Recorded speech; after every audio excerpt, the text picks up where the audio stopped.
उनका खुलासा हुआ है, कुछ लोग भी गिरफ्तार किए गए हैं, क्या कुछ पूरा मामला है?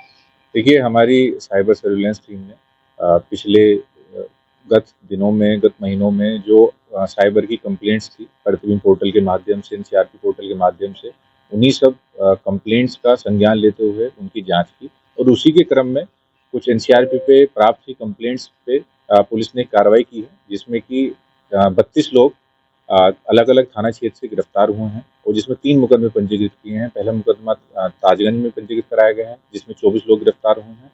6 लोग थाना जगदीशपुरा से गिरफ्तार हुए हैं, मुकदमा पंजीकृत कराया गया है और एक मुकदमा थाना किरावली क्षेत्र में पंजीकृत कराया गया है, जिसमें 2 लोग गिरफ्तार हुए हैं।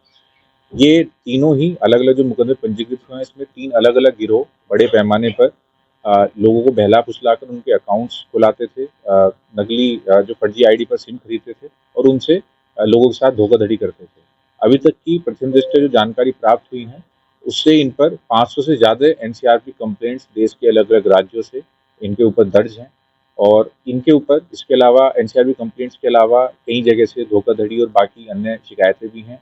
और अब तक जो इन्होंने पूछताछ में बताया गया है, इनका पूरा गिरोह और जिसमें कुछ और वांछित भी हैं, इनके कुछ सरगना हैं जो बाहर दुबई से बैठ के ऑपरेट करते हैं, कि 300 करोड़ से ज़्यादा की जो फ्रॉड है पिछले 4-5 सालों में लोगों के साथ कर चुके हैं। इस पूरे ऑपरेशंस को cyber surveillance, counter intelligence, cyber हमारी जो सेल की टीम है और हमारे जो थानों की टीम है, नाई की मंडी और कमला नगर और सिटी सर्विलेंस एसओजी ने मिलकर किया है और सभी लोगों को गिरफ्तार कर माननीय न्यायालय के सामने पेश किया जा रहा है। लगातार ये लोग फ्रॉड कर रहे हैं, सेंसेस से कितने खातों की पहचान हो पाई है, तो फीस क्या है? देखिए, जैसे मैंने आपको बताया कि 500 से ज़्यादा एनसीआरपी कंप्लेंट्स हैं, तो जब भी एनसीआरपी कंप्लेंट्स होती है तो ऑटोमेटिकली जिस खाते में फ्रॉड की धनराशि जाती है उस पर लीन लग जाता है, साथ ही साथ वो नंबर भी ब्लॉक कराया जाता है। तो 600 में आप मान के चलिए कि कम से कम इतने खाते तो हैं ही हैं जिन पर लीन लगवाया गया है। बाकी और विस्तृत जांच पूछताछ में तथ्य सामने आए हैं, जो डेटा अभी एफएसएल की मदद से रिकवर होगा, उसके बाद और चीज़ें सामने आएंगी तो आपसे हम बेहतर तरीके से शेयर कर पाएंगे। जो मुख्य सरगना है, लेकिन वो शायद दुबई बता रहे हैं कि दुबई से उसका लिंक निकला है, तो उसको पकड़ने के लिए क्या कुछ स्ट्रेटजी रहेगी? देखिए, इसमें एक नाम सामने आया है, एक व्यक्ति जो कि अभी पता चला है कि दुबई में कंपनी खोलकर रह रहा है, इंडिया में आता था और ये साइबर फ्रॉड की धनराशि उसने वहाँ पे इन्वेस्ट की गई है।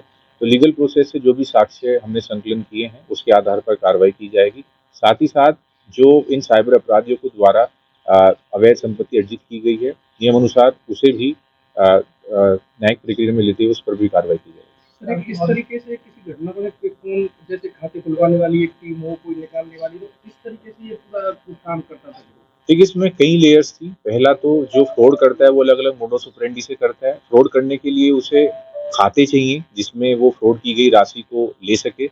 उसके लिए कुछ भोले भाले लोगों को बहला फुसलाकर कुछ पैसे देकर खाते खुलवाए जाते। साथ ही साथ इन लोगों के पास से हमें कुछ एडिटेड आधार कार्ड और आईडी प्रूफ भी मिले हैं, जिससे ऐसा प्रतीत होता है कि ये लोग लोगों के आईडी कार्ड्स के साथ छेड़छाड़ कर फर्जी खाते भी खुलवाते थे।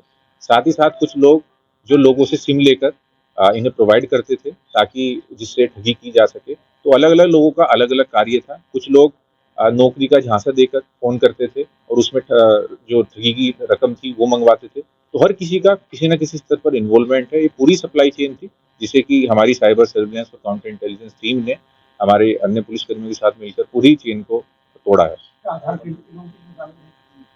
देखिए, इसमें अभी पूछताछ में कुछ चीज़ें आई हैं कि कुछ जन सेवा केंद्रों के जो वहाँ के व्यक्ति हैं उनकी भी मिलीभगत है और वहाँ से ही ये लोग आधार और कुछ आईडी प्रूफ्स कलेक्ट कर उन पे खाते इनके द्वारा खुलवाए जाते थे, जो कि ठगी में इस्तेमाल किए जाते थे।